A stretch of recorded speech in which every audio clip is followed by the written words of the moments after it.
Você se considera uma pessoa preguiçosa para pensar? Será que nós, seres humanos, somos naturalmente inclinados a resolver problemas complexos? Algumas pessoas diriam que sim e confirmariam seu argumento, mostrando como que seu avô adora fazer palavra cruzada e como aquele seu priminho adora resolver enigmas. Essas que são claramente atividades que demandam da nossa cognição. E não só isso, como ainda lembraria de colegas e conhecidos que estão estudando o tempo todo.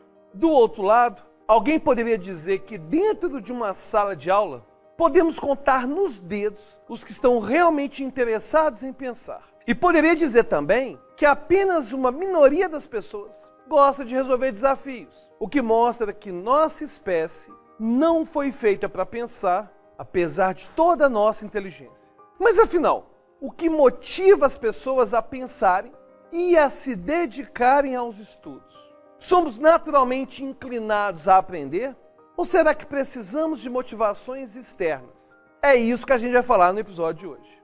E caso você não me conheça, sou Alberto Elismo, professor de psicologia, e nesse canal a gente fala não só de psicologia, como também de neurociência e como que todos esses assuntos podem encaixar na cultura pop. O empreendedor Henry Ford afirmou que pensar é a tarefa mais difícil que existe e que provavelmente por isso poucas pessoas se dedicam a pensar.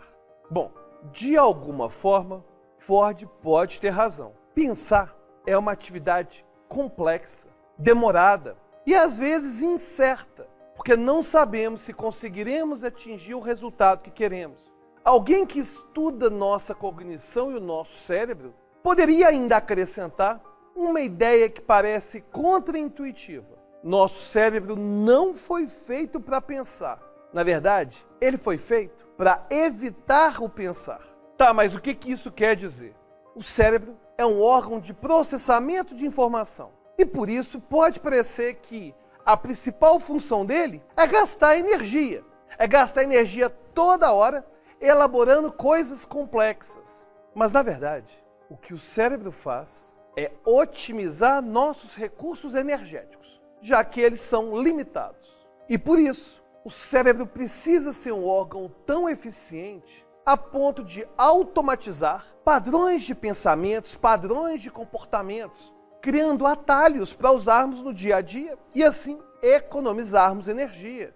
Inclusive, às vezes, o atalho é simplesmente evitar pensar, se isso for possível.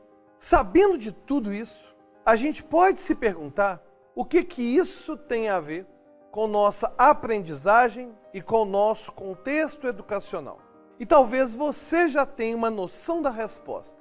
Se o cérebro é um órgão que evita consumir energia quando desnecessário, é natural que ele não direcione a atenção a coisas que parecem irrelevantes. E é justamente por isso que quando formos aprender, precisamos sim ter algo que nos motiva. Do contrário, nós não armazenaremos o aprendizado.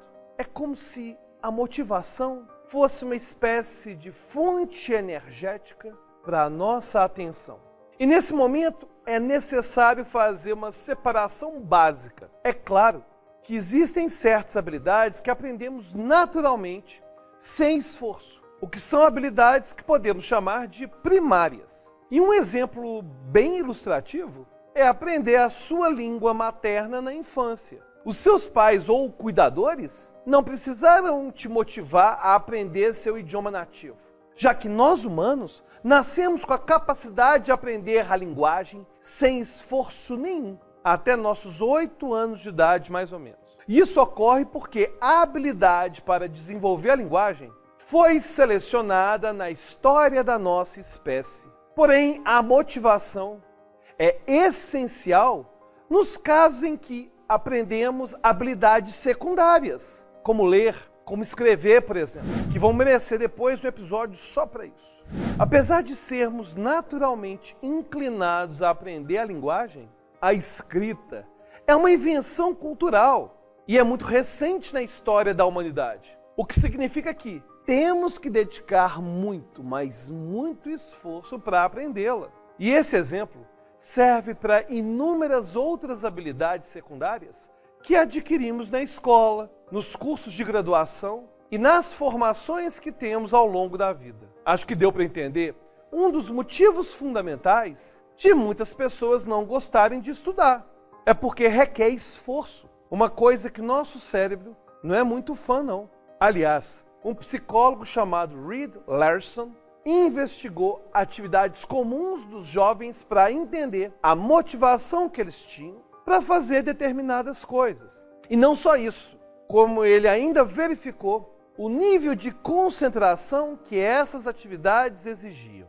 Os resultados do estudo a gente pode ilustrar num gráfico parecido com esse. Com esse gráfico, a gente percebe que aprender em uma sala de aula e fazer dever de casa requerem grande concentração, apesar de a motivação dos jovens para essas coisas ser muito baixa. Ou seja, a gente tem duas combinações que não são interessantes para o nosso cérebro: a desmotivação e o alto gasto energético.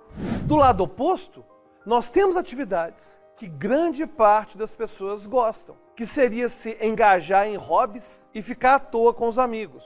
Atividades muito mais atrativas, não acha? Então talvez a pergunta não seja o porquê as pessoas evitam ao máximo estudar, mas sim, por que será que elas estudam?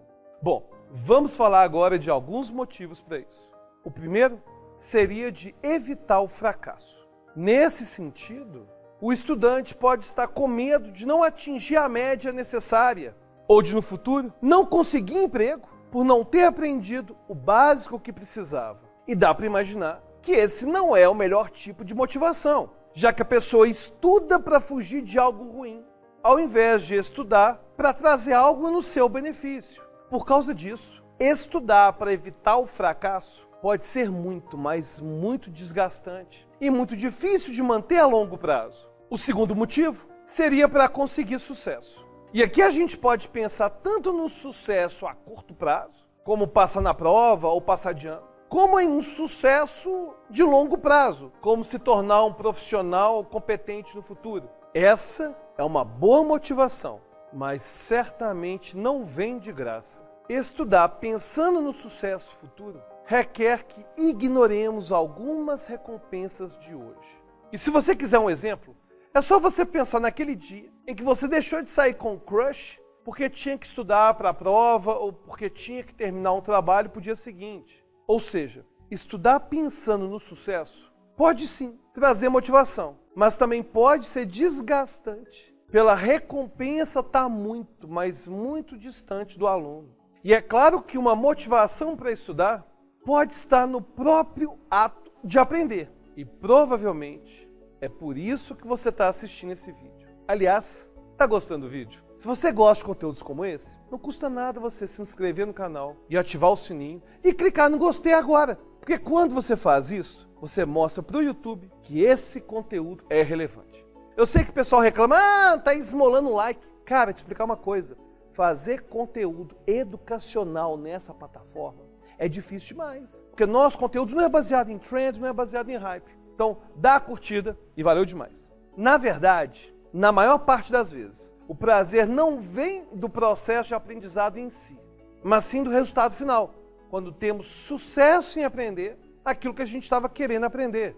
E esse raciocínio vale não só para o aprendizado, mas vale também para outras tarefas cotidianas. Por exemplo, a pessoa que se engaja em resolver um jogo de sudoku tem satisfação na resolução do enigma, e não no enigma propriamente dito. Tanto que, quando não conseguimos aprender, ou quando não conseguimos resolver um enigma, o sentimento mais predominante, é claro, é o de frustração. Temos um outro motivador que também vale a pena ser citado, mas ele não costuma partir de nós mesmos. Estou falando aqui de outras pessoas que estão nos acompanhando no processo, principalmente os professores. Afinal, como já dissemos antes, aprender uma habilidade secundária é difícil, é custoso. E devido a isso, precisamos de um acompanhamento de algum perito que conhece o assunto que ele está ensinando. Essa deve ser uma pessoa que não apenas ensina, mas que também incentiva, que inspira. Aliás, você provavelmente se lembra do período da quarentena, com todos os alunos tendo aula pela internet, pelo Zoom. Naquele período, uma queixa comum era de que a relação professor-aluno foi prejudicada por conta desse formato de aula e, consequentemente, a aprendizagem também decaiu. Mas então, falando dos professores, será que eles têm dado um ambiente motivador para os alunos? Bom, é claro que não tem como a gente generalizar. Afinal, cada profissional tem uma conduta diferente, com alguns, inclusive, usando ameaças e exposições para tentar fazer o aluno aprender. Mas aqui vamos tentar abordar uma situação a que todos os professores podem estar sujeitos. É comum que profissionais da educação digam que se dedicam igualmente a qualquer aluno, tenha ele dificuldade ou facilidade na sua matéria. Mas será que isso é verdade? Bem, essa foi uma pergunta feita pelos pesquisadores Robert Rosenthal e Leonard Jacobson no final da década de 1960. Em um estudo clássico, eles distribuíram testes para os alunos de uma escola e disseram aos professores que se tratava de um teste de inteligência. Depois de aplicados, eles passaram aos professores os nomes de alguns alunos, dizendo que eles eram os de maior inteligência. A grande questão do experimento é que Rosenthal e Jacobson escolheram aleatoriamente os alunos que disseram ser os mais inteligentes. Ou seja, podiam ou não ser alunos com facilidade para as matérias escolares. Mas o que eles perceberam é que a melhora daqueles alunos durante o ano escolar foi maior do que dos outros alunos. A conclusão do estudo foi que, mesmo sem perceber, os professores davam mais atenção e apoio aos alunos que eles tinham maior expectativa. Esse ficou conhecido como o efeito Pigmalião, devido a um mito escrito pelo poeta Ovídio. E o que a gente pode aprender com essa história? Que os mentores são, sim, muito importantes para o desenvolvimento do aluno. E que qualquer um que esteja na área da educação deve tomar muito cuidado com certos vieses que fazem com que tenhamos mais expectativas sobre um aluno do que sobre outro. E além disso, os professores também devem ter cuidado quanto aos desafios cognitivos impostos aos alunos. Problemas que são fáceis demais parecem chatos e parecem pouco dignos da nossa atenção. E aprendizados complexos demais nos desmotivam, porque achamos que não temos capacidade para lidar com eles. E por isso é necessária uma abordagem mediana, sem que a matéria pareça óbvia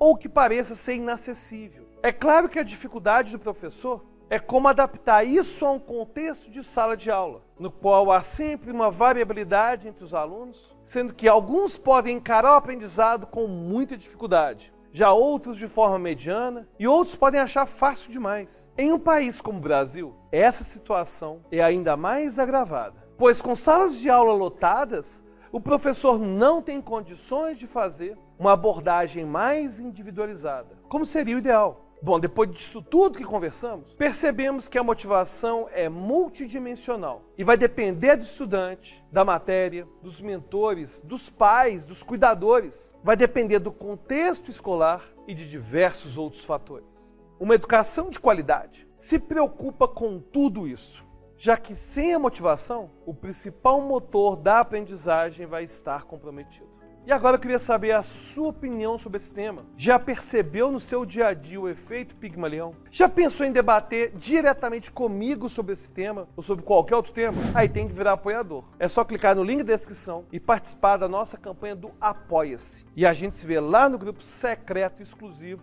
de apoiadores do Telegram. Até a próxima.